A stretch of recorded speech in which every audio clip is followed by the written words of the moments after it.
আমি প্রতিদিন 20,000 টাকা ইনকাম করি। এটা ওরা কি জানবে বলো?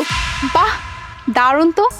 তার মানে তোদের তো অনেক ইনকাম, আর তোরা দুজন একসাথে আছিস, একসাথে অনেক হাসি খুশি আছিস।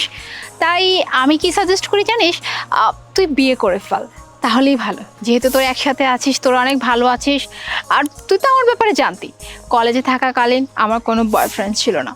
আমি আসলে নিজে থেকে কোনো বয়ফ্রেন্ড করিনি, বিকজ আমি রিলেশনশিপ পছন্দ করতাম না। আমি তো ডিরেক্টলি বিয়ে করে ফেলেছি। তাই আমি বলি কি, তোরাও এক কাজ কর, বিয়ে করে ফেল, ভালো হবে। দেখ, আমি বিয়ে করব কি করব না সেটা বিষয় না তোর নাক গলানোর কোনো দরকার নেই। তুই নিজের অবস্থাটা দেখ না, তুই কলেজ লাইফে কি ছিলি আর এখন তোর অবস্থাটা কি। কলেজ লাইফে তোর ফিগার দেখলে না সব ছেলে ক্রাশ খেত, আর এখন দেখ, এখন যদি ওই ছেলেগুলো তোকে দেখে না উল্টো পায়ে দৌড় দিবে, বুঝতে পেরেছিস? আর একটা কথা কি জানিস, কলেজ লাইফে না তোকে দেখে না আমার অনেক জেলাস ফিল হতো, কারণ সব ছেলেরা তোর পিছনে ঘুরঘুর করতো,